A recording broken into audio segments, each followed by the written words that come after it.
Okay, we'll continue. This time we're going to go into more definitions of the params of the geometry nodes. And I have to give credit right off the bat to how deep and awesome the scripts are in the to watch instrumentally to OM exclamation mark or OM or OM. Their videos are totally inspirational. My videos don't add up anything to them. Also, another person is Daniel Kristev, who stopped making Grasshopper scripts 2016. I'm going to honor him with this one, which is basically his. Haven't done much to change it. I just wanted to show you how awesome it is. There's no way I'm going to come up with a mathematical surface, and that's what we're going to focus on. We're going to jump in here and go into basically the scripts of, I'm going to take off this group, and jump in and we're going to do surface node and TwistedBox. And both of those, Daniel Kristev and Ohm's work and research is just outstanding. So let's jump in. I'm not sure why I can't get rid of all this stuff. There we go. So looking at surfaces, basically a surface is something like, there you go. Grab in a simple plane surface, which is right off of the surface tools. I'll move my ugly face over there, and you jump into freeform, or actually primitives. You grab the plane surface, and what I do is I throw in a little negative 100 to positive 100, and I'm able to have a square that's not just off the XY direction. I can positive. I can actually go symmetrically back and forth. That said, a great tool is Dimension Tool. He has a great little pattern where he grabs the dimensions and ends up with 200 dimension by 200 dimension, divides it by, 200 dimension by 200 dimension, and then multiplies it again pretty awesomely with itself back to its actual tool here, its number slider here, which plays into the V count farther down on the divide surface. And this little algorithm they put together, dimensions to division to multiplication set to an integer to cause any problems, means that when he ends up doing it, he gets very square sections. Absolutely outstanding, in my opinion, of what that ends up doing. He finds the middle of that and finds the center and scales to that. That's actually, he just scales it up for some reason. I'm not even sure why he scales the surface up, but he chooses to do so.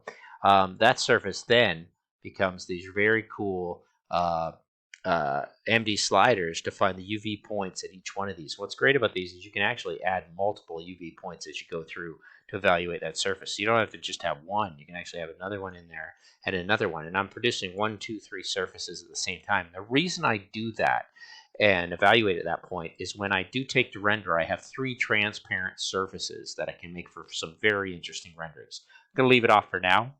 And what he does is he takes a distance from there, from the divide surface points, and he puts it through expressions. And he has multiple expressions many of the times. But right now I'm just using one. And he's able to flip the matrix, and I'm going to leave that. He's actually going to, this data that comes in, say I was to put it in directly into this multiplication factor here, you'll see that that brought in here generates, after moving, a surface points that has this wonderful field. And it's based on that little expression that's in there. And you can play with that and change it. But what's nice is you can actually add, instead of a single surface, which is a great surface, which is what this is all about. How do I build that surface? Well, what happens to that surface when I start to drop in not just different surfaces, equations, at different points? What if I drop in multiple ones? And you'll be like, well, what's that doing? Well, that's making multiple surfaces, 1, 2, 3, undulating on top of each other. He's also able to go in and use the mass multiplication and mass addition, that if he comes in here and flattens these, he can pull that up and in, and boom, you've got a surface that actually adds them all together, and you're back to a single surface, which is actually very nice. And you can also do mass addition. And he does some incredible stuff for surfaces. And I use these as my basic landscape rendering surfaces that have total parametric control over them. So as you start to slide around and do different things, the height maps, this is absolutely all I'll ever need to think about surfaces and what they mean. That one, it's not doing anything, so get rid of it. I'll go back into here and have the surface, and it brings up the second script. So just leave that as the geometry in between. But what a way to have effects over multiple surfaces, single surfaces. And if that's not making total sense, well, then just kind of go into Daniel Kristev and check them out. But if you had single surfaces here, actually not single surfaces, if you brought them all through and didn't do a mass multiplication or mass addition, you ended up with these multiple forms. Or you could take that back down to a single one and play with the sliders. So you have a single one there, a single one here, and a single one here. So start thinking about surfaces and how they come together. And then once again, if I wanted more surfaces, I could always bring this in with a shift, and boom, I have another surface, and I have another surface to bring in 3 surfaces as well. And then you're playing with it, changing the shape by the MD slider within that surface. Just an incredible thing. There's a little bonus here that he throws in an extra scale. It's not that purposeful. But once again, I'm not taking credit for this. I'm saying if I think surface, I have yet to come up with a script that'll make a killer surface as good as those surfaces. That said, let's turn them off. Let's go into the second part of the script because we're looking at TwistedBox. Now, I am an ignorant, simple man. Hang on, Ellie.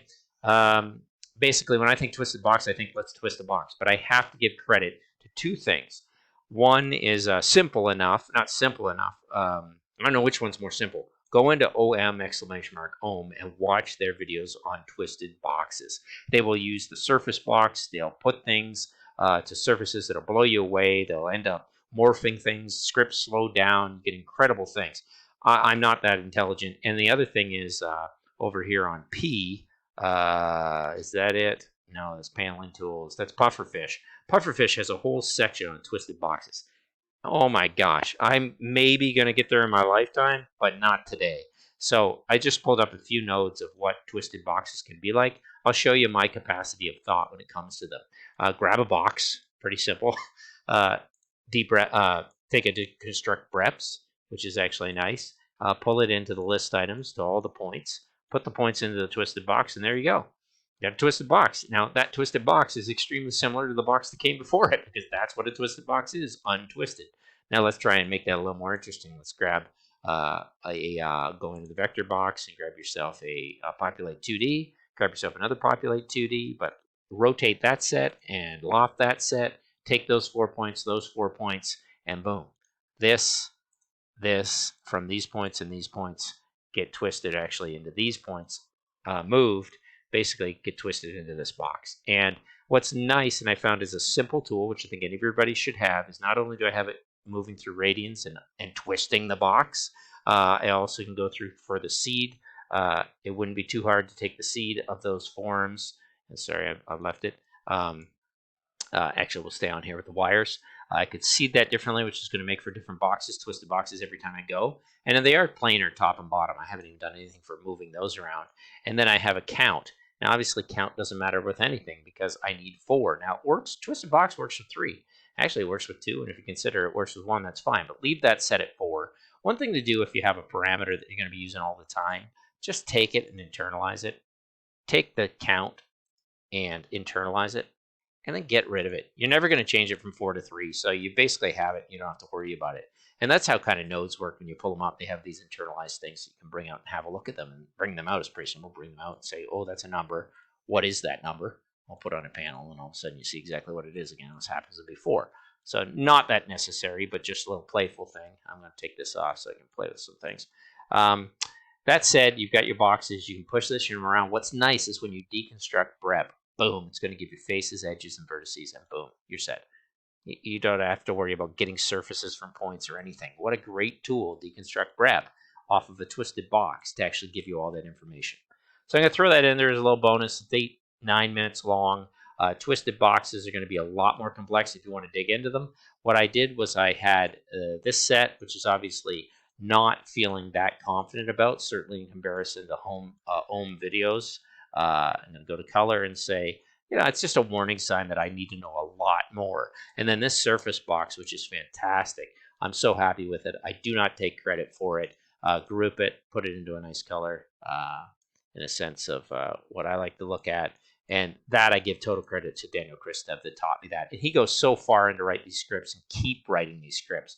And he moves into the details of what's worth grafting, what's not, and what he ends up making is probably the most complex, incredible surface that if you got into maybe Firefly plugins, you might start making these move with audio or visual means, and things get exponentially more complex as you go. But I do like this little tool. 2 tools that he has in the script. One is this little fancy one to keep divided surface, very rectilinear, taking its dimensions, division, multiplication through an integer value. That's a great little script that he deserves credit on.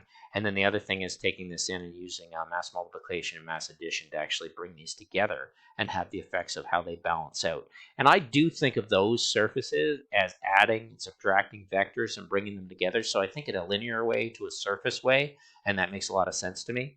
I play with that constantly, and that's definitely in my snippet tool. Total credit to Gristeva and all the scripts that he makes that just blow me away, and I want quick access to those. So once again, here's another one. You just bring it in and pop it over here, and then you're like, what just happened there?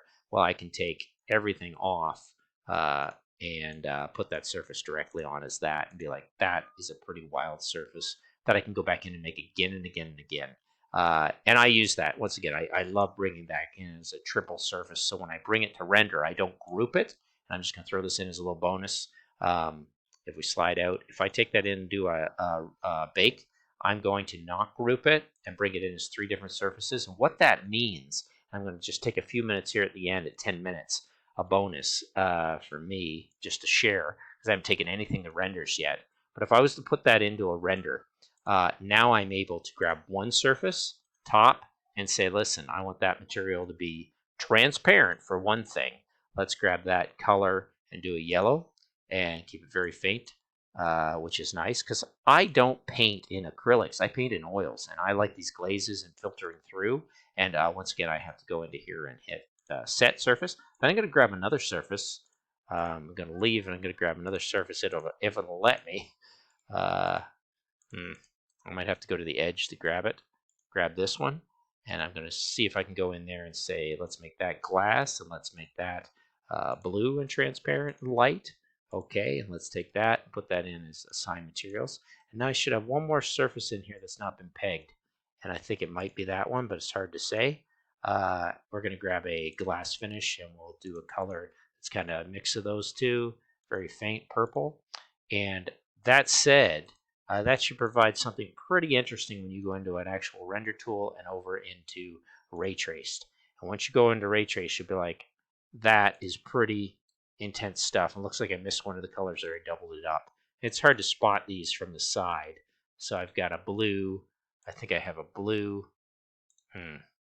Yeah, I have 1, 2, 3 surfaces, and it's tough to kind of register those as they are. It looks like I have the purple and blue. The yellow I didn't really get, so let's try that one and see if I can't get that one set. And there we go, as a glass finish, and that's a glass on top because that's the highest surface. But it does allow for different renderings that you maybe didn't expect. And if you came in here and it was too dark, you could always go back and lighten it right up and see if you couldn't see through it. So hard to say. But that's the type of glazing action that I think in renderings I can play with. And like I said, I'm not into rendering, I'm not into animations, but I like to have a little control and a little subtlety over what I do, and certainly metallics to reflect objects over the top. And I've done some pretty interesting renderings, I think, but I'm just going to leave that kind of blank where it is. You can always take that over and see what that looks like, but that would take a little more setup than where I'm at. And I think what I'm going to do is just downsize that, slam this off to the side, grab my Grasshopper script, which is here, bring it over, and go back to what it was. So that one's not really necessary. That's what was actually in there. Since I baked it, it's already there. I don't need it. I can go back into where I was. And we're going to go in next time to finishing this up with field studies, which is going to slow me down for sure, because there's so many awesome field generations you can do. And geometry is going to be fairly simple as a node, but what could you do with it? And with geometry, I'm probably going to try and run that through. I'll probably do a section on field studies that come in a vector, these fields, and try and get through all of these. And I'll show you a basic script that I start with on each one. It's great to find tutorials online that get you started with the script, and then you modify that. And then I'll try and get through these, and then the last two should be a piece of cake. And we will move in after that to the parameter primitives, which are all these things that get more and more complex as we dig in farther and farther and farther. And yet we haven't even entered the maths, which is, we're all depending on it, making the scripts out of that. But Grasshopper's a pretty wonderful tool. Talk to you soon.